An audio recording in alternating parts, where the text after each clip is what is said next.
pessoas morrem depois de serem esfaqueadas. A polícia ainda não sabe o motivo do crime.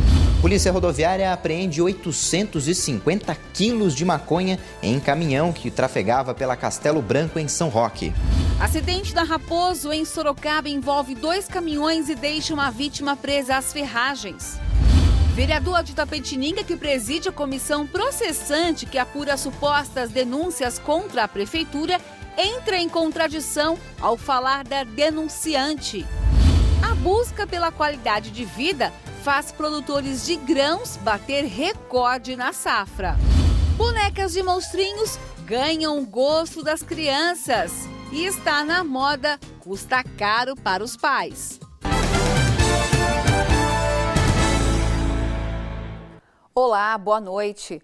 850 quilos de maconha foram apreendidos durante a operação na rodovia Castelo Branco, em São Roque. Veja a reportagem. A droga estava em um fundo falso em meio a um carregamento de farinha neste caminhão com placas do Paraná. 3 homens foram presos. O motorista disse que receberia R$10 mil pelo transporte. O flagrante foi naquele pátio ali onde os caminhoneiros podem passar a noite. Policiais rodoviários desconfiaram da conversa mantida entre os 3 suspeitos. Ninguém conhecia ninguém, porém os celulares tinham ligação entre eles. Então, por isso que foi feita a revista no veículo. De acordo com a Polícia Rodoviária, a Castelo Branco é muito utilizada para o tráfico de drogas. É o caminho mais próximo da Grande São Paulo, entre ao estado do Paraná, o qual faz divisa com o Paraguai. O caminhão e a droga foram levados para a delegacia de São Roque. A maconha deve ser incinerada depois de ser periciada no Instituto de Criminalística de Sorocaba. Os suspeitos serão encaminhados para o CDP de Capela do Alto. 2 homens foram presos em um ônibus com 1.279 comprimidos para emagrecer e estimulantes sexuais contrabandeados na rodovia Castelo Branco, em Itu. De acordo com a Polícia Rodoviária, eles saíram do Mato Grosso com destino a São Paulo. Foram encaminhados à delegacia da cidade. E uma mulher de 22 anos foi presa suspeita de tráfico de drogas no bairro Nova Esperança, em Sorocaba. No quintal da casa dela estavam enterrados 10 tijolos de maconha, 16 porções de pedra bruta de cocaína e aproximadamente 6 porções de pedra bruta de crack.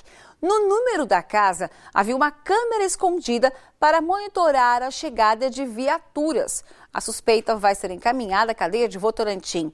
E outras 2 pessoas foram detidas por tráfico de drogas também em Sorocaba. O crime acontecia no bairro Jardim Guaíba. De acordo com a Polícia Civil, com um dos homens de aproximadamente 24 anos e um menor de 17, foram encontradas 100 porções entre maconha, crack e cocaína, além de uma quantia em dinheiro. O homem foi encaminhado ao CDP de Sorocaba e o menor liberado aos pais. Vereador de Itapetininga, que preside a comissão processante que apura supostas denúncias contra o prefeito Luiz de Fiore, entra em contradição ao falar da denunciante. Veja. Milton Neri preside a comissão que apura denúncias contra o prefeito Luiz de Fiore. As acusações feitas pela eleitora Camila Aparecida de Souza Coelho apontam utilização do ginásio municipal sem licitação, uso da máquina pública para legalizar a obra de um secretário e nomeação de outro secretário condenado por improbidade administrativa. Milton Neri afirma que não conhecia a denunciante. A gente não conhece. Quando a gente houver necessidade, a gente vai convocar ela para ouvir ela sobre a denúncia. Na defesa que fez sobre acusações, o executivo cita que o vereador é amigo da denunciante Camila Aparecida, já que teria relação com ela em uma rede social. Repare que na entrevista gravada na quarta-feira, dia 21, ele confirma que a conhece. Não, eu conheço ela, não tenho amizade, conheço ela, como sou uma pessoa pública aqui em Itapetininga, eu conheço muita gente aqui. Eu fiz parte de uma torcida e tenho um ex-jogador famoso na minha página e que as pessoas, sou amigo de 4 mil pessoas no Facebook. No relatório que apontou a decisão de dar continuidade ao processo, a comissão justifica que os 2 não têm laços íntimos de amizade. Entramos em contato com o vereador, mas até o fechamento dessa edição não tivemos retorno. Ainda falando em política, o secretário de Obras e Infraestrutura Urbana de Sorocaba, José Carlos Comitri, pediu exoneração do cargo. Ele havia assumido a pasta em janeiro deste ano. O prefeito Antônio Carlos Panunzio informou que ainda não há um nome para assumir a secretaria, mas isso deve ser definido até amanhã. E segundo a assessoria de imprensa da prefeitura, José Carlos Comitri alegou questões particulares e profissionais que poderiam gerar conflito com a atividade de secretário. E ex-secretários de Sorocaba, Maurício Biasotto e José Ferrari, foram ouvidos hoje pela CPI da Câmara Municipal de Sorocaba, que investiga o Sorocaba Total. Na oitiva, que durou 3 horas, eles responderam sobre o possível prejuízo da Prefeitura de 30 milhões de reais por o programa ser financiado em dólar. A resposta foi que não havia alternativa de financiamento em moeda nacional para as obras do programa. Daí, a decisão de recorrer ao empréstimo internacional. A CPI já agendou os depoimentos de 2 novos convocados. 2 caminhões bateram na rodovia Raposo Tavares, em Sorocaba. O motorista de um deles ficou preso às ferragens. Por muito pouco, os 2 caminhões não bateram de frente. O acidente foi no quilômetro 85 da Raposo Tavares, por volta das 8 horas da manhã. De acordo com o motorista desse caminhão com placa de Apucarana, no Paraná, o outro veículo, que ia no sentido interior, perdeu o controle e invadiu a pista contrária. Eu estava subindo devagarinho aqui, em primeira no caso, e vi o caminhão desgovernado bem em cima da gente. Aí, para não bater na minha cabine, eu tirei pela direita, para não acontecer a colisão de frente a frente. O caminhão com placas de Barra Mansa, no Rio de Janeiro, transportava tinta e parte da carga ficou espalhada na pista. O tráfego na área precisou ser desviado. O caminhoneiro Robles da Silva Santos ficou mais de 1 hora preso na cabine, com dificuldades para respirar. Vários bombeiros precisaram trabalhar para retirá-lo das ferragens. O que dificultou o resgate foi a situação da vítima presa nas ferragens e os veículos envolvidos serem 2 veículos de carga caminhão. Muito peso envolvido, né? Na sinergia do acidente aí, a ferragem ficou muito bem deformada, envolvendo o motorista sobre o volante, tendo o painel descido sobre o seu corpo. O caminhoneiro teve fraturas nas pernas, mas ficou o tempo todo consciente. Ele foi levado pelo SAMU ao Hospital Regional de Sorocaba. E de acordo com a Secretaria Estadual de Saúde, o motorista do caminhão, Robles da Silva Santos, sofreu fratura, passou por cirurgia e vai ser transferido para um hospital particular. O dono de uma lotérica foi baleado depois de reagir a um assalto em Sorocaba. Segundo a polícia, ele fechava o estabelecimento quando foi abordado por 2 homens armados. A vítima foi atingida por 8 tiros. Os suspeitos fugiram em uma moto. O comerciante foi socorrido ao Hospital Regional de Sorocaba e o estado de saúde dele é estável. E 3 pessoas são vítimas em Mairinque. 2 homens morreram e uma mulher, mesmo com um corte profundo no pescoço, conseguiu pedir ajuda. O que chama a atenção no crime é que nada foi levado da residência onde estavam.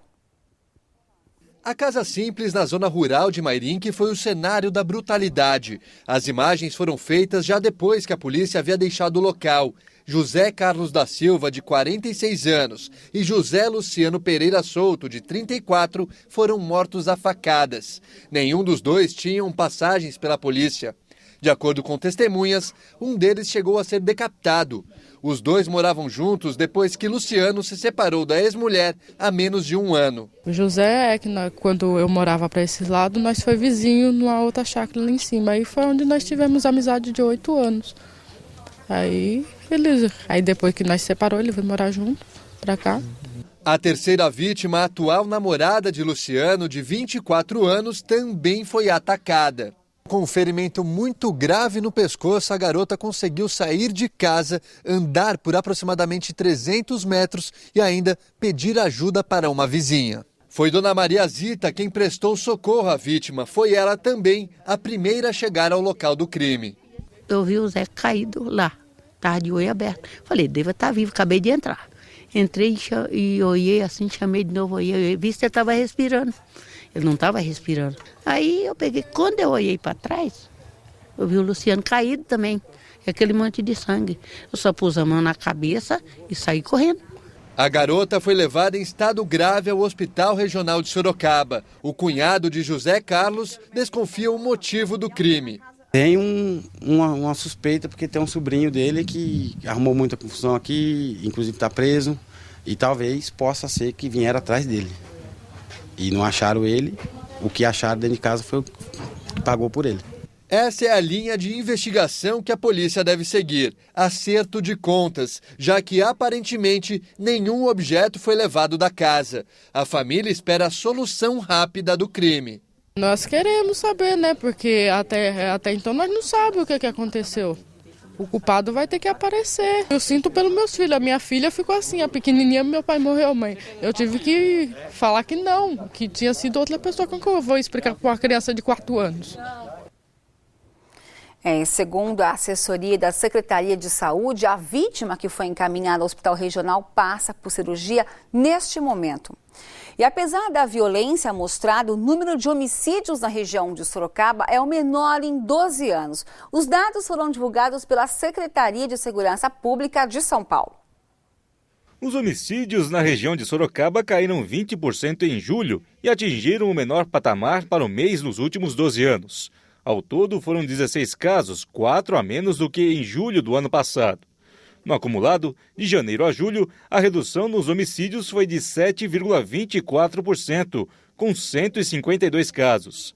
Além do número de homicídios, os de latrocínio, que é o roubo seguido de morte, também apresentaram queda.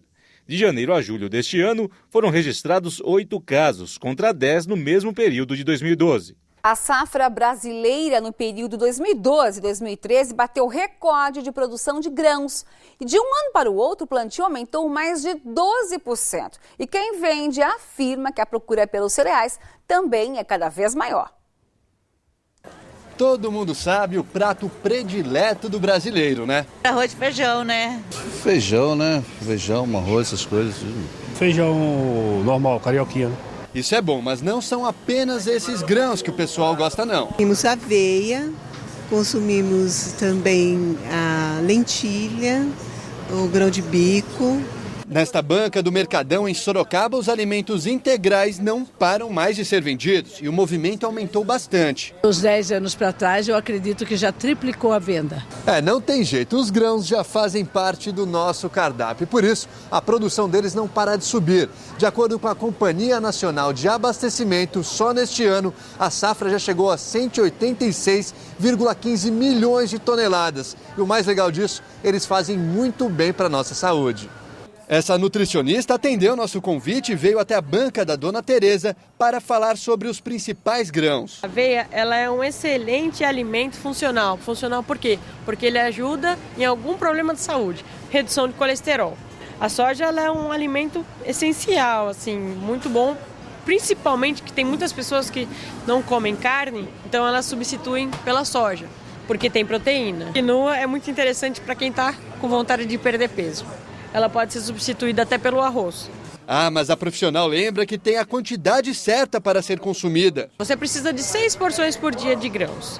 Todos esses alimentos, eles são funcionais, que quer dizer que ele ajuda na saúde da gente. E com toda essa divulgação e o consumo dos cereais, tem gente que agradece. A quarta-feira deve ser nublada e as temperaturas continuam baixas. Em Sorocaba, mínima de 6 e máxima de 16 graus. Confira agora como fica o tempo em outras cidades da nossa região.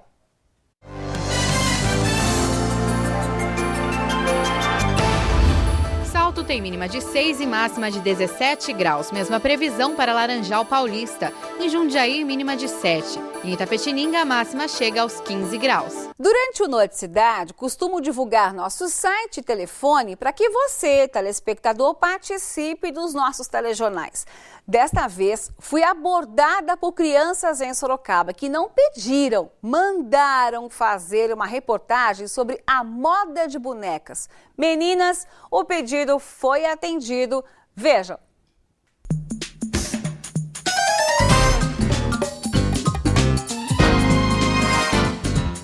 As crianças brincam de boneca, mas não são aquelas tradicionais. São figuras de pele colorida, roupa diferente e com cara de monstros. A coleção se baseia num desenho animado que mistura as histórias de terror com seriados adolescentes norte-americanos. Elas são todas filhas de monstros conhecidos, como o Drácula, Frankenstein e o lobisomem. As mães não guardam boas lembranças. A história que passavam pra gente, a gente até amedrontava um pouco, né? Mas aqui é diferente, porque elas conhecem a história dos pais, né? E conhecendo a história, fica sem medo, vê que não tem nada de terror, né? Agora as crianças cresceram sem medo. Eu acho elas muito bonitas e muito legais de brincar. Elas são bonitas, elas são estilosas. Eu gosto, assim, delas. As meninas gostam delas exatamente porque são diferentes. Ela anda muito bem de patins e ela consegue voar. Eu nem temia se eu pudesse brincar com elas o tempo todo. Todas as bonecas que eu vi já é tudo bonequinha com roupinha simples, assim. E essas daqui são diferentes, elas são monstros. Então eu me interessei muito por elas. De início, a diferença com as bonecas tradicionais causou estranheza nas mães, mas isso mudou com o tempo. Eu me acostumei, a gente acaba se acostumando, né, com as monstrinhas e elas acabam fazendo a gente acabar gostando também. Esta professora conta que a mania já chegou na escola onde dá aulas. É uma febre até em sala de aula, elas têm lápis, borracha, régua, caderno. Estas crianças com 8 e 9 anos fazem parte de um clubinho das bonecas. Roupas, acessórios, bolsas, cadernos, tem de tudo, até carro. A Draculara, ela ganhou no aniversário dela o carro. As mães sabem que é complicado acompanhar a mania. Eu fui procurar um jogo de lençol, eu tive que ficar na fila de espera. Então você tem que deixar o nome, deixar encomendado para poder adquirir o produto. Esta loja tem um estande só para os produtos das bonecas e é difícil acompanhar a demanda. A gente faz pedido mensalmente para poder atender a demanda do pessoal, mas mesmo assim, às vezes acaba sempre faltando uma coisa ou outra porque é uma febre grande. Só que as crianças não ficam só nos produtos oficiais. Aqui no Clube das Meninas, a caixa de papelão também virou casinha. E daí pra frente é só deixar a imaginação rolar.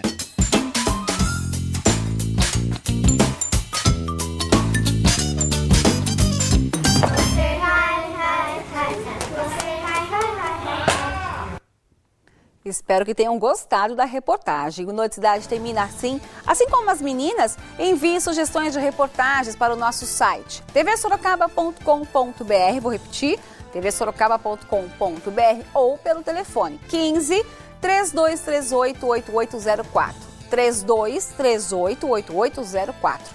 Assista agora ao SBT Brasil e amanhã cedinho confira o Noticidade Manhã com o Fernando Matos. Tenha uma excelente noite.